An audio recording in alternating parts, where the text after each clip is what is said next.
The papers trembled in her hand before they hit the table. "I'm done, Michael," she said, her voice steady but her eyes darting away. "I want a divorce." For a few seconds I just stared at the envelope, the legal seal staring back at me like a verdict. The words didn't fully land until she started talking about space and self-discovery. My stomach turned cold. The coffee I'd just poured sat untouched, steam curling between us like the last breath of something dying. I wanted to shout, to demand answers. But I didn't. I just nodded. "If that's what you want," I said quietly. She blinked, surprised. Maybe she expected a fight. Maybe she wanted one. "I'll move out by the end of the week," I added. That's when her hand trembled. Not from guilt, but from something else. Fear. She hid it well, but I caught it. Flicker. I told myself not to read into it. For the first few days I kept my promise. I packed boxes, called a realtor, and spent my nights driving aimlessly through town. The city blurred past in streaks of neon and regret. Every memory of her, our first apartment, our weekend trips, the quiet way she used to hum when cooking, felt like a movie I wasn't in anymore. Then came the lawyer, a man named Daniel Pierce. Sharp suit, sharper smile. He called to negotiate terms, and suggested we meet in person. I agreed, thinking it'd be simple paperwork. But the moment I saw him at the cafe, lean, confident, his hand resting a little too comfortably on the folder labeled Daniels versus Daniels, I felt something in my chest twist. He was younger than me. And when my wife arrived, 10 minutes late, wearing the perfume I'd given her on our anniversary, she smiled at him before me. A small smile, fleeting but too familiar. "Sorry I'm late," she said, sitting beside him instead of across from me.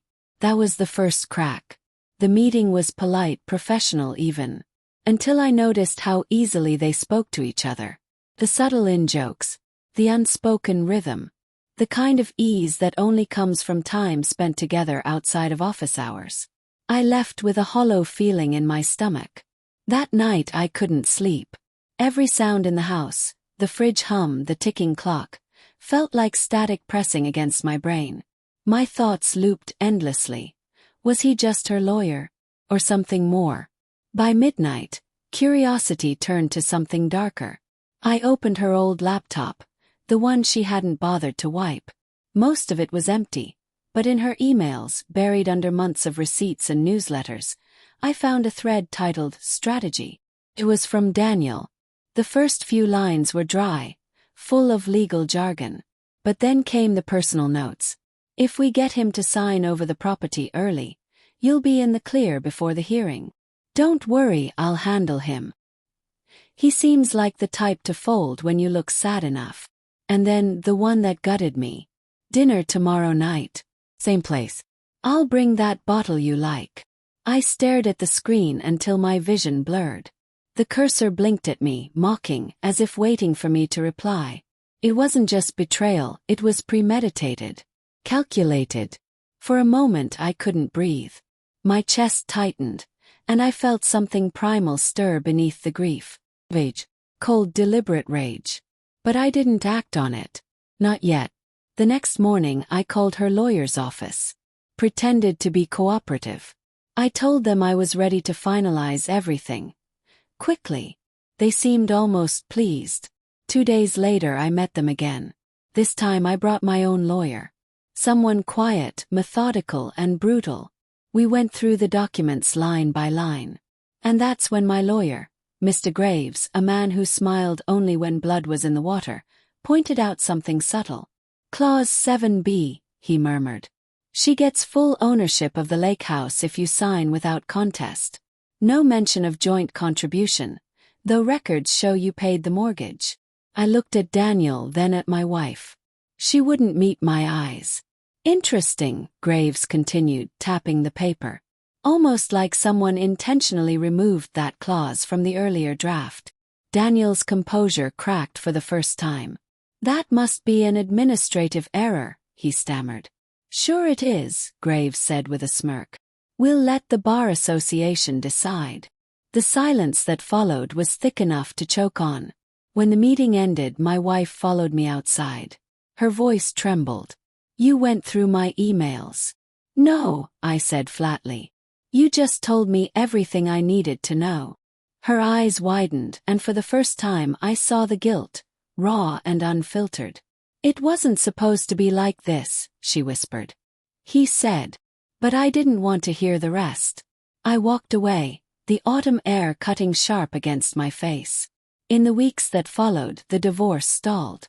Daniel recused himself, citing a conflict of interest. My wife hired new counsel. And the truth came out quietly, piece by piece.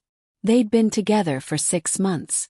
She'd met him when he handled a property dispute for her company. The affair began before she asked for the divorce. The strategy was to leave me with the debts and walk away with the assets. What she didn't know was that Graves had already moved everything of value under a trust in my name the moment I suspected something. She walked away with almost nothing. The final day in court, she couldn't look at me. When the judge finalized the decree, her hands shook just like they had that first day. Only now it wasn't fear, it was shame. As we left the courtroom, she said softly, I thought you'd hate me forever. I turned to her, feeling the old ache tug once more. I did, I said. Until I realized hate still means you care. I walked away before she could reply. Outside, the sky was overcast, gray and heavy, but I felt something almost like peace. The kind that comes not from winning, but from surviving what was meant to break you. And as I looked up at the clouds, I thought of the envelope she dropped that morning, the one that started it all, and smiled bitterly. She thought she was ending something. But she only revealed who she truly was.